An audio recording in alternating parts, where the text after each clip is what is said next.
Ketika kita mendengar kata kolonialisme, apa yang terlintas di benak kita? Jalan raya, gedung-gedung tua, atau mungkin kisah tentang bagaimana bangsa penjajah membawa peradaban ke negeri-negeri jauh?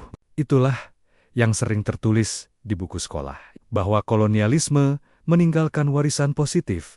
Tapi, mari berhenti sejenak dan bertanya, siapa yang membayar harga dari semua itu? Di balik cerita tentang peradaban, ada kisah kelaparan massal, kerja paksa, pembantaian, dan jutaan orang yang tak pernah disebut namanya dalam sejarah resmi. Hari ini kita akan membuka lembaran yang jarang diajarkan. Lembaran tentang sejarah gelap kolonialisme, fakta-fakta yang jarang masuk buku sekolah. Kolonialisme bukan sekadar kisah bangsa kuat menaklukkan bangsa lemah. Ia adalah sistem global, sebuah mesin raksasa yang memindahkan kekayaan dunia dari selatan ke utara, dari timur ke barat. Dimulai pada abad ke-15, ketika Portugis dan Spanyol berlayar menembus lautan. Disusul Belanda, Inggris, dan Prancis. Apa yang mereka cari?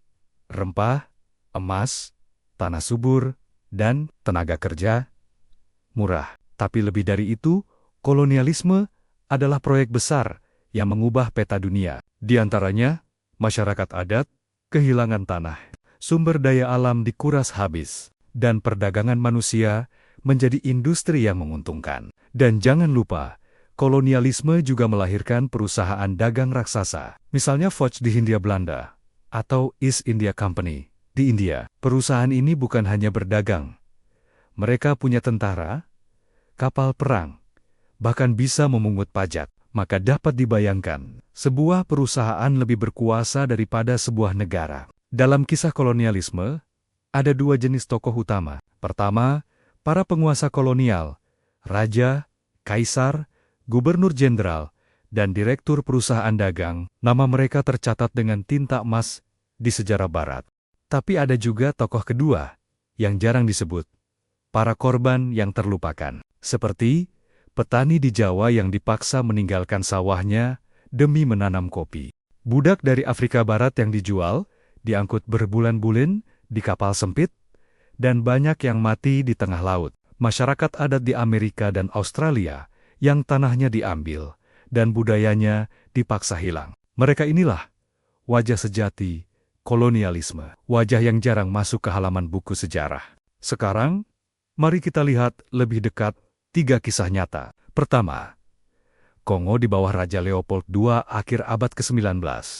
Kongo bukan dijajah oleh negara Belgia, melainkan dimiliki secara pribadi oleh Raja Leopold II. Ya, sebuah negeri sebesar itu dianggap milik pribadi. Tujuannya menjadi ladang karet. Penduduk Kongo dipaksa bekerja, yang menolak dipotong tangannya. Ada foto-foto mengerikan yang masih tersimpan hingga hari ini. Sejarawan memperkirakan, hingga 10 juta orang tewas akibat sistem kejam ini. 10 juta setara dengan jumlah penduduk sebuah negara modern. Kedua, tanam paksa di Jawa. Tahun 1830.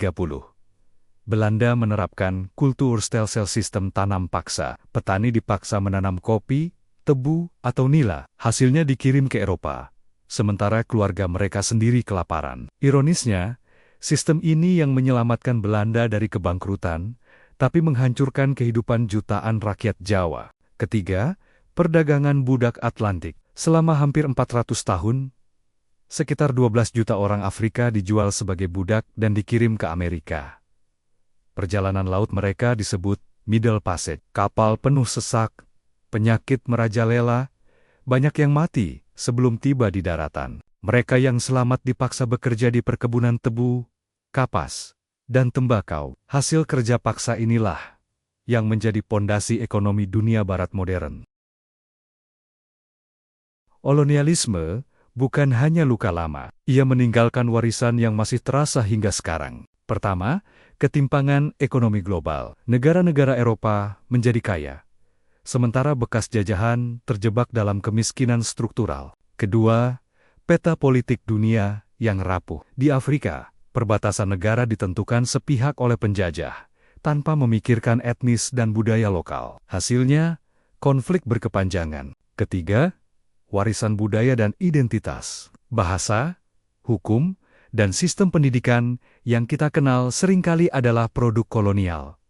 Di satu sisi, ia memberi struktur, tapi di sisi lain, ia dibangun di atas pondasi penindasan. Sejarawan Walter Rodney pernah berkata, Eropa tidak bisa berkembang tanpa mengandalkan eksploitasi Afrika, Asia, dan Amerika. Warisan kolonialisme masih hidup di sekitar kita, meski seringkali tak kita sadari.